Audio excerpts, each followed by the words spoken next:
सुंदर सी लड़की आपको मिल जाती है, फिर कहते हैं हाँ ये हमारे योग्य है, इससे हम जरूर। फिर कोई आके उसके बारे में, इस लड़की को क्या पूछते हो, इसने तो ये तो किसी लड़के को घास नहीं डालती थी, पता नहीं तुमको देख करके ये राजी भी हो रही है, नहीं तो आज तक इसने थोड़ी किसी लड़के को पसंद किया था।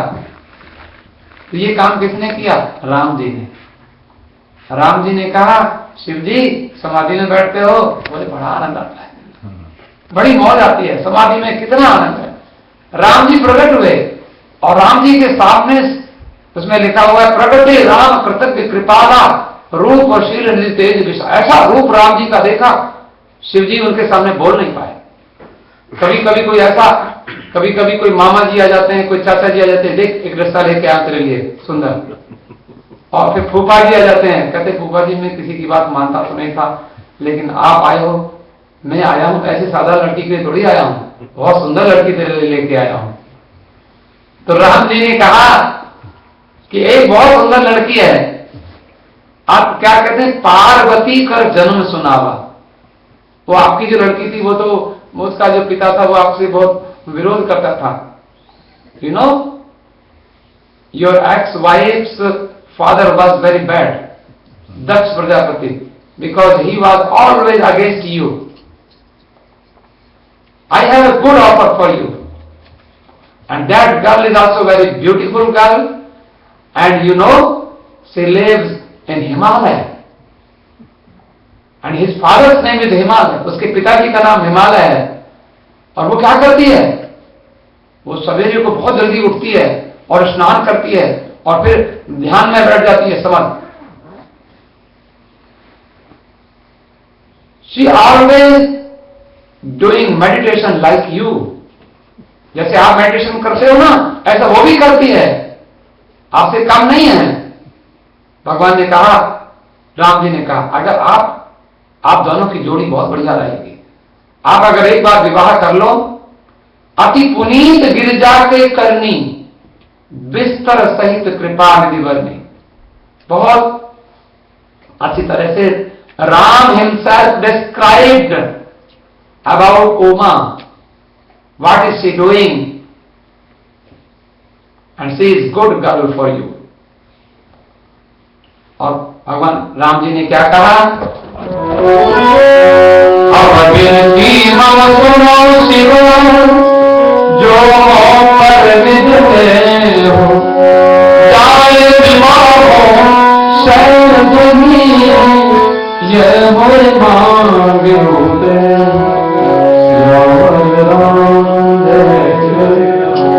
देखो क्या कहते हैं, शिव राम जी बोले कि ऐसा करो महाराज, अब विनती आई बो यू, मैं आपसे प्रेयर करता हूं, I am doing prayer. What, you should get married, आपको शादी करनी होगी। और किसके साथ? जाई विवाह हो शैल जही, ये वही मांगे उदय। मैं आपसे एक वरदान मांगता हूं। शिव जी ने कहा, महाराज मेरी शादी करने की तो इच्छा नहीं है, मैं समाधि में बहुत अच्छा रहता हूं। लेकिन शिव जी बोलते हैं, बोले बाबा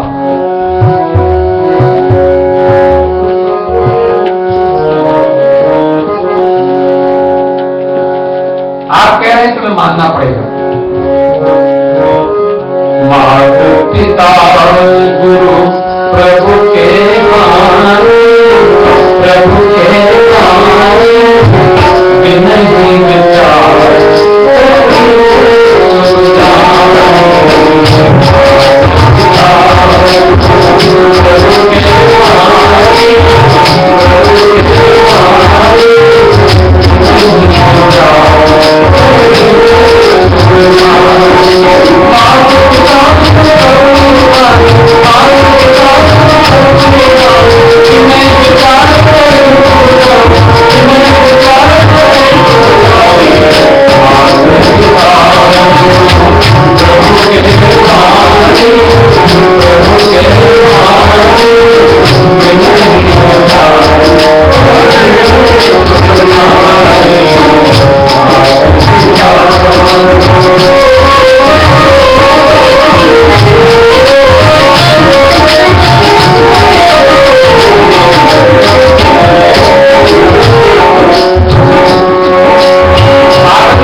महादेव अवगुण सदन विष्णु सकल गुणधाम जिहि कर मन रहो जाहि संग तेहि तेहि संतान।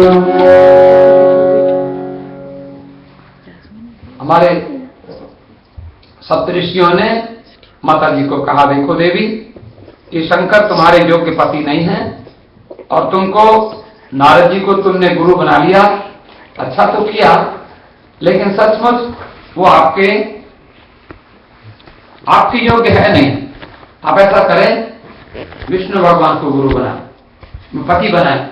तो कहते हैं महादेव अवगुण, वो भूत प्रेत के साथ रहता है, जंगल में रहता है, he has no any family member, he lives alone. If you will sick anytime, so who will help you? You have no क्या कह सकते हैं आप उसको, ससुराल में जो भी होते हैं, सास ससुर, कोई तुम्हारी सास नहीं है, कोई ननद नहीं है, कोई जिठानी नहीं है, कैसे कहाँ रहोगी? उसने कहा मैं कोई जरूरत नहीं है, वो शिव जी मेरी ननद भी, जिठानी भी और सास भी, ससुर भी, वो अकेला ही ठीक है। मुझे ऐसे ही हस्बैंड चाहिए जैसा शिव जी है। पार्वती ने कहा मैं तो, इधर देवताओं को लगा, शंकर भगवान बड़े, देवता लोग बड़े प्रसन्न हुए, लगता है शंकर भगवान विवाह करेंगे, लेकिन देवताओं को लगता है कि शिव जी विवाह शायद ना करें, इसलिए क्या किया, कामदेव को भेजा कि थोड़ा सा पार्वती तपस्या कर रही है, उनके मन में थोड़ा कामदेव को जागृत करो। लेकिन एक बात ध्यान देना, मैं आपको पहले भी निवेदन कर रहा था, I want to say anything, मैं कुछ कहना चाहता हूं, but I don't have any listener, मेरे पास कोई श्रोता, सुनने वाला है ही नहीं मेरी बात, तो आई विल बी डिप्रेस, मुझे परेशानी होगी, क्योंकि कथा कहना बहुत अच्छा है। आप ऐसा सोचते हैं कि आप कथा सुनाते हैं, ये आप कथा सुनाकर, कथा सुनाने वाला कोई आपका बहुत बढ़िया काम करता है, ऐसा नहीं। वो कथा सुनाने वाला अपना काम करता है पूरा, लेकिन उसकी बात कोई सुन लेता है तो शिव जी कथा सुनाते हैं, लेकिन शिव जी को कोई परमानेंट श्रोता नहीं मिलता। I need a permanent listener, so I should have my own wife. मेरी पत्नी होगी, वो काम आएगी, वो तो बैठे कथा सुनेगी ना। हमारे महात्मा कहते हैं शिव जी ने विवाह क्यों किया, क्योंकि परमानेंट श्रोता रखने के लिए। मुझे कथा सुनने वाला नहीं मिलता कोई, मैं कथा सुनाऊं, किसको सुनाऊं, सब भाग जाते, कोई बैठता ही नहीं मेरे पास कथा सुनने को, मैं कथा सुनाता हूं। इसलिए घर वाले को, यहां बैठो, तुम मेरी पत्नी हो, कथा सुनो। तो कथा सुनाने के लिए शादी की है शंकर, ऐसे हमारे महात्मा। रामायण में साफ लिखा है, शिव जी ने शादी, क्योंकि अगर पार्वती को सुंदर देख के करते तो कामदेव को तो भस्म कर दिया। कामदेव आया, कामदेव ने कहा देखो कितनी सुंदर लड़की है, बोले तुम कौन हो, बोले हम कामदेव हैं। कामदेव को, और तुम्हें सारा गड़बड़ किया। शिव जी का मन तो विचलित हुआ नहीं, सुंदर सुंदर चीजें दिखाओ तो लोग विचलित हो जाते हैं, लेकिन कभी उनका मन इधर उधर हुआ नहीं। शिव जी ने क्या किया, तीसरा नेत्र, यहां से एक आग निकली और जाकर कामदेव बेचारा जल गया। कामदेव जलने का मतलब क्या है, आप लड़की को सुंदर देख के विवाह मत करो, लड़के को सुंदर देख के विवाह मत करो। कामना से विवाह नहीं करना चाहिए। विवाह तो इसलिए चाहिए कि हमारे कहते हैं बेटा, माता जी कहती हैं बेटा शादी कर ले, मेरे को भोजन नहीं बनाया जाता तो कम से कम भोजन बनाने वाली घर में रहेगी, इसलिए शादी की जाती है। शादी, मेरी माँ के लिए सेवा करने वाला कोई नहीं है, मेरे डैडी की देखभाल करने वाला कोई नहीं है, लेकिन ऐसी भी घरवाली क्या कि मम्मी डैडी को सबसे पहले घर में से बाहर निकाल दे, इनको बाहर निकालो और नहीं तो हम शादी नहीं करते, तो हम तुम्हारे साथ नहीं रहेंगे। ऐसी भी कई लड़कियां होती। लेकिन शंकर भगवान का तो उद्देश्य दूसरा है।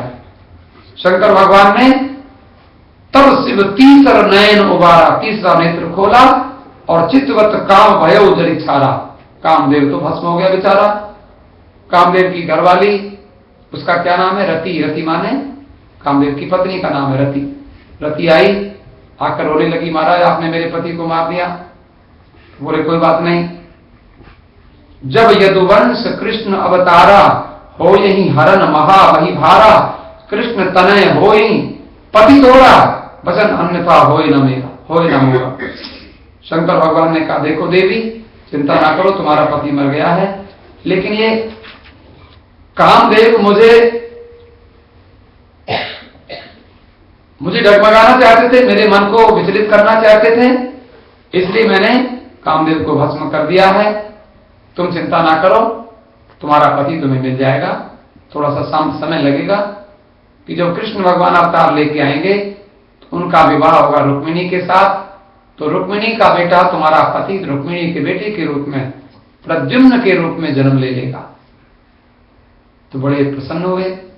अब यहां शंकर भगवान ने विवाह किया।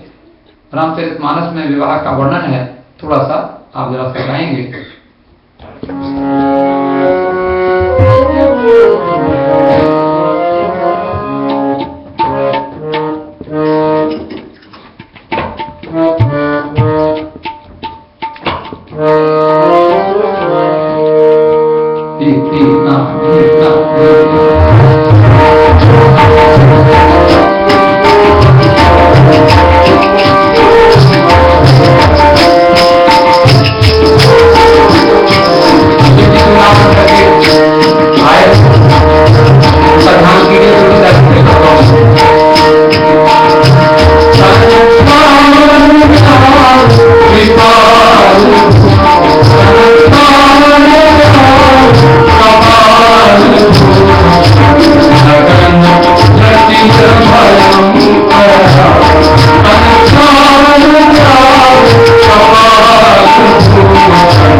शिव जी जब से दूल्हा बने हुए हैं तो दूल्हे के शरीर में राख लिपटी हुई है और ब्याल माने सर्पों का उन्होंने श्रृंगार किया हुआ है। मुकुट में सांप लगा हुआ है, गले में सांप की माला है और कपाल भूषण नर कपालों की, मनुष्य की खोपड़ी की माला पहनी हुई है और उन्हीं के भूषण आभूषण बना लिए हैं और नगन नंगे हैं, नंगे बाबा हैं, शरीर पर कोई वस्त्र नहीं है, जटिल है, जटाएं हैं बहुत बड़ी और भयंकर है। आप सोचो, कल्पना करो, माने गले में मनुष्य की खोपड़ी की माला पड़ी हुई हो और नंगा हो कोई व्यक्ति और शरीर में राख लपेटे हुए हो और बड़ी बड़ी जटाएं हो, तो छोटे छोटे बच्चे को कहो कि बच्चा जरा चले जाओ उनके पास, तो बच्चा ऐसे आदमी के पास जाएगा?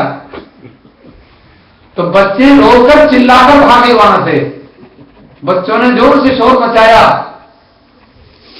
बाप रे बाप ये कौन आ गया, डर के भागे वहां से, ये कौन है? और वहां मम्मी के पास जाकर चिपट गए, मम्मी ये किसी बारात देख के आए? बोले बारात में तो कोई जो जिएगा वो बारात देखेगा। उनके साथ में कौन? देख ही सो उमा विवाह, जो जियत रहे बारात देखत। बारात तो तब देखेंगे जब जिएंगे, क्यों? वो तो एक नंगा बाबा है और उसने बहुत सारे मुर्दों की खोपड़ी की माला गले में पहनी हुई है और भस्म लगाई हुई है और शाम है उसके गले में, वो दूल्हा ऐसा है, बताओ। और कैसा है वो? तन छार ब्याल कपाल भूषण नगन जटिल भयंकरा संग भूत प्रेत। भूत प्रेत में किसी के एक मुंह है और 50 टांग है उसकी, हाँ।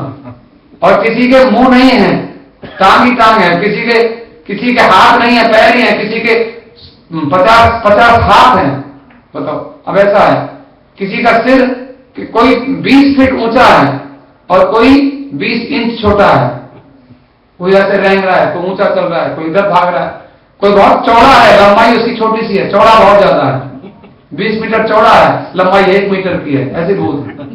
अब बताओ, किसी की नाक है 6 फीट लंबी नाक है, बताओ क्या कर लोगे? किसी के दांत चारों ओर फैले हुए हैं, ऐसे भयंकर एक से एक भूत है। वो हमारे महात्मा कहते हैं कि वो जो श्रृंगी जो है, वो जो शिव जी के जो कोई गण है, उसने अपना बाजा बजाया और यह भोले बाबा ने जो श्रृंगी नाद किया और नाद सुन करके भाई मेरी शादी हो रही, जल्दी से आ जाओ। तो कहते हैं वो ऑस्ट्रेलिया से और अमेरिका से और कनाडा से सारे भूत प्रेत सब पहुंच गए वहां पर। बोले ऑस्ट्रेलिया में कनाडा में कि भूत प्रेत रहते हैं? बोले हाँ रहते हैं। हम लोग पहचान नहीं पाते उन लोगों को, हम लोग उनको, कई भूत प्रेत ऐसे होते हैं कि हम उनको मनुष्य समझते हैं, लेकिन वो होते भूत प्रेत हैं। आप सोचो, कल्पना करो, एक महात्मा कहते हैं भूत प्रेत, जो भूत means you can understand what is the meaning of bhoot. Bhoot means past. When you always think about past, I was like that, I was king, I had good house, I had this Mercedes car, I had that thing, I had that, I was like that. यही सोचते सोचते आप उसी में भूत में ही जीते रहो, भूत आपको चिपट जाएगा जरूर।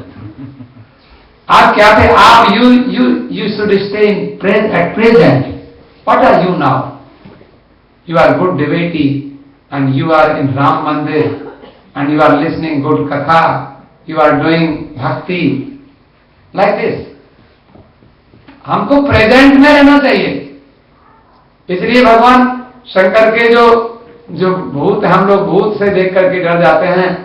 तो हमारे पास 3 चीजें हैं, एक तो भूत है, एक पास्ट है और एक है प्रेजेंट।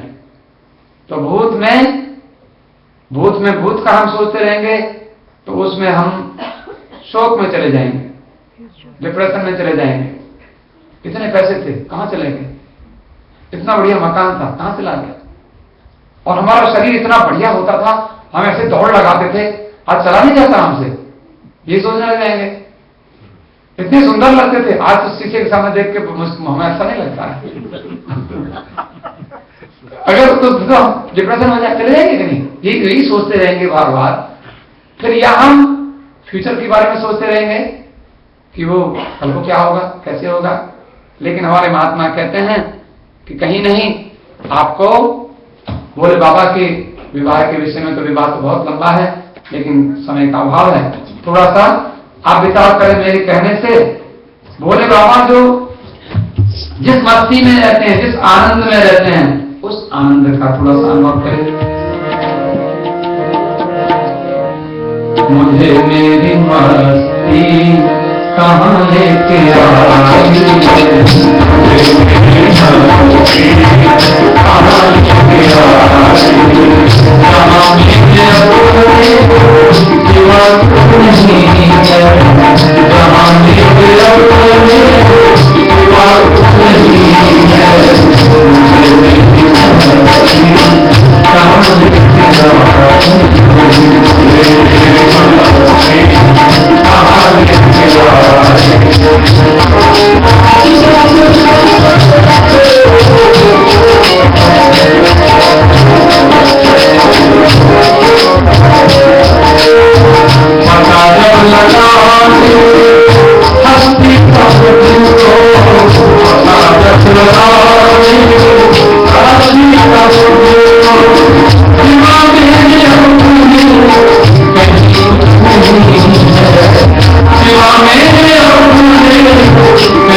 चित्तानिनाहं न च श्रोत्र जिह्वे न च घ्राण नेत्रे न च व्योम भूमि न तेजो न वायुः चिदानंद रूप शिवोहम शिवोहम न च प्राण संज्ञो न वै पंचवायुर न वा सप्त धातुर न वा पंचकोशः न वा पाणिपादं न चोपस्थ वायुः चिदानंद रूप शिवोहम शिवोहम न मे द्वेष रागौ न मे लोभ मोहौ मदो नैव मे नैव मात्सर्य भावः न धर्मो न चार्थो न कामो न मोक्षः चिदानंद रूपः शिवोऽहं शिवोऽहं न पुण्यं न पापं न सौख्यं न दुःखं न मंत्रो न तीर्थं न वेदा न यज्ञा अहम भोजनम नैव भोज्यम न भोक्ता चिदानंद रूपः शिवोऽहं शिवोऽहं न मे मृत्यु शंका न मे जाति भेदः पिता नैव मे नैव माता न जन्म न बंधुर न मित्रम गुरुर्नैव शिष्य चिदानंद रूपः शिवोऽहं शिवोऽहं अहम निर्विकल्पो निराकार रूपो विभुत्वात् सर्वत्र सर्वेन्द्रियाणां न चासंगतम नैव मुक्तिर् न मेयः चिदानंद रूपः शिवोऽहं शिवोऽहं। ये शंकराचार्य भगवान का आदि शंकराचार्य का निर्वाण षटक है। शंकर भगवान ऐसा चिंतन देते हैं, आपकी शादी ना हो, आपका संसार में कोई भी बड़ी से बड़ी विपत्ति आवे और आपकी शादी हो भी गई है तो भी आप आनंद में रहते हैं। ऐसे ये थोड़ा सा हमने भगवान शंकर के विवाह के विषय में कुछ आपसे कहा। इन शब्दों के साथ आज की कथा को विश्राम देते हैं। बड़े प्रेम से थोड़ा सा एक गीत गाते हुए एक बार फिर से आई आई रे परात शिव शंकर की आई आई रे परात शिव शंकर की शिव शंकर की भोले शंकर की शिव शंकर की भोले शंकर की आई आई रे परात शिव शंकर की आई आई रे परात शिव शंकर की बड़ी बड़ी कन्या लोक पुराण बड़ी बड़ी कन्या लोक पुराण देवी देवता मंगल गाए देवी देवता मंगल गाए आरती उतारे जरूर की आरती उतारे जरूर की आई आई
परात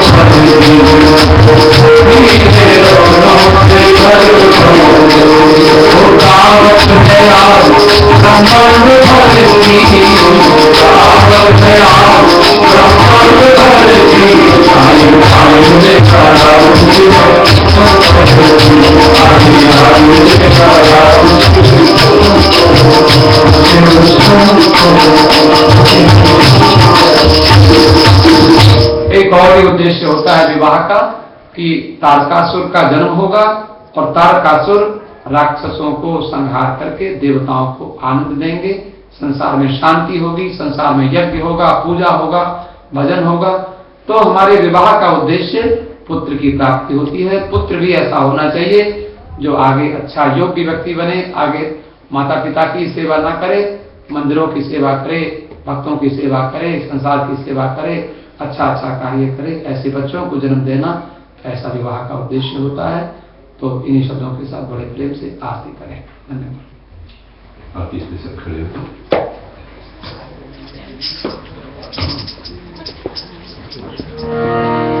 ओम जय जगदीश हरे स्वामी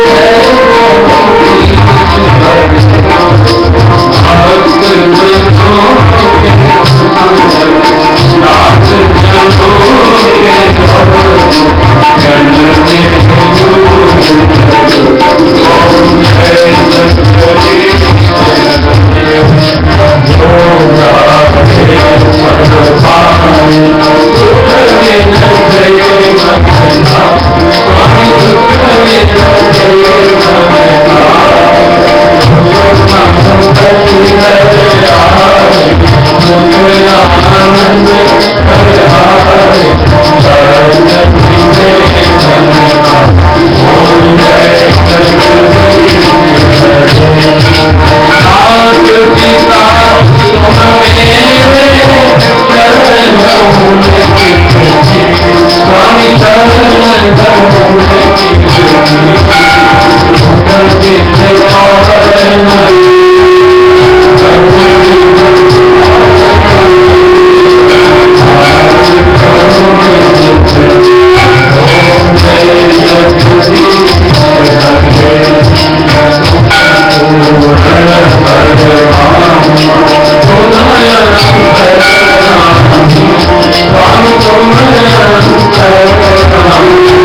शांति राम शांति शांति भानुस्पतय शांति विश्वेश्वरय शांति ब्रह्म शांति सर्व शांति शांति